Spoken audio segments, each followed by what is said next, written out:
जय श्री कृष्ण दोस्तों। गीता के इस सफर में आज देखते ही देखते हम पहुंच गए 15वें श्लोक में। हमने देखा 14 श्लोक तक क्या हो चुका है शुरू, युद्ध की तैयारी शुरू हो चुकी है। भीष्म पितामह ने शंखनाद किया दुर्योधन को मोटिवेट करने के लिए, किंतु ऐसे व्याकुल थे योद्धा कुरुक्षेत्र के मैदान में कि उन्होंने सोच लिया कि ये तो युद्ध की घोषणा हो गई। चारों तरफ ढोल नगाड़े बजने लगे, शंख की ध्वनियाँ गूंजने लगी और पूरा कुरुक्षेत्र जो हजारों शेर एक साथ जब दहाड़ते हैं तो जो आवाज़ निकलती है वो आवाज़ आने लगी कुरुक्षेत्र के मैदान से। तो दोस्तों एवरीडे वन श्लोक के अंदर हम 15वें श्लोक पर आ गए हैं।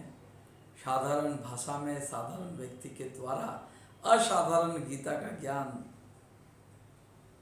अब लेने की कोशिश कर रहे हैं और इसी कोशिश के क्रम को हम अंत तक चलाएंगे।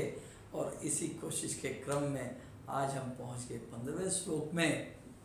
तो लीजिए आपके सामने 15वां श्लोक इस प्रकार है। पांचजन्यम ऋषिकेशो देवदत्तम धनंजय पौंड्रम ददमो महाशंखम भीमकर्मा वृकोदर। पांचजन्यम ऋषिकेशम। ऋषिकेश कौन? श्री कृष्ण। श्री कृष्ण ऋषिकेश सब उनके जिसके कंट्रोल में है। श्री कृष्ण ने कौन सा शंख बजाया? पांचजन्य शंख बजाया। इधर अर्जुन धनंजय किसका नाम था? अर्जुन का। उनके शंख का क्या नाम है?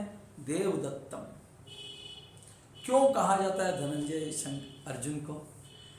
राष्ट्र यज्ञ के समय अर्जुन कई सारे राजाओं से विजय प्राप्त करते हैं और उनके धन को अपने कब्जे में लेते हैं। तो जो वेल्थ पर विजय पाता है, जो धन पर विजय पाता है, जो धन को जय करता है, उसे धनंजय कहते हैं। इसीलिए अर्जुन का नाम धनंजय पड़ा। उसके बाद पौंड्रक नाम का शंख बजाया है किसने? भीम ने। भीम को यहां पर एक और बात कह रहा हूं, वृकोदरा। भीम के पास एक अद्भुत अग्नि थी, वृक। अद्भुत अग्नि जो किसी भी चीज को हजम कर सकती है।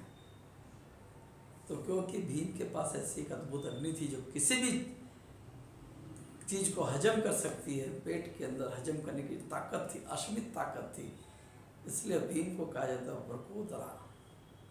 तो वृकोदरा भीम को कहा गया है। और इसमें भीम को कहा गया है भीमकर्मा, जो महान महान कार्य करते हैं। भीमसेन ने बड़े बड़े राक्षसों को मारा था और उनका काम हमेशा बलशाली रहा है, इसलिए भीमकर्मा। तो इस श्लोक में दोस्तों श्री कृष्ण, अर्जुन और भीम अपने अपने शंख की ध्वनि से कुरुक्षेत्र के मैदान को जो ध्वनि युक्त करते हैं और इसकी कंपन से जो उत्तेजना पैदा होती है उनके सैनिकों के अंदर, इस उत्तेजना को वर्णन करने की कोशिश करी गई है शंखों के नाम के माध्यम से।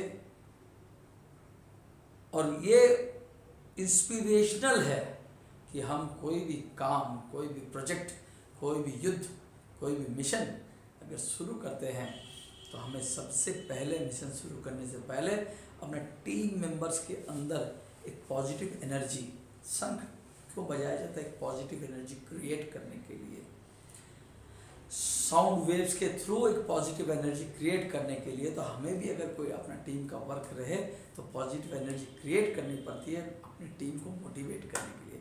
तो यहीं पर एक किया गया है पांडवों के द्वारा, श्री कृष्ण के द्वारा। तो ये था आपके सामने 15वां श्लोक। धीरे धीरे हम बढ़ते रहेंगे और विषय और भी इंटरेस्टिंग होता रहेगा और भी मज़ेदार होता रहेगा और अपनी प्रैक्टिकल लाइफ के हम और करीब आते रहेंगे।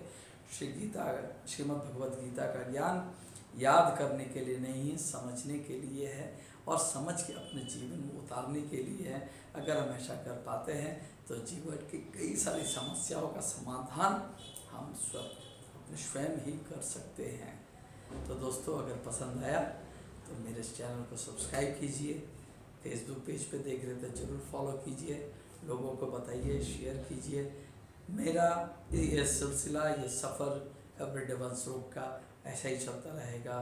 कल फिर मिलेंगे 16वें श्लोक के साथ। तब तक के लिए जय श्री कृष्ण।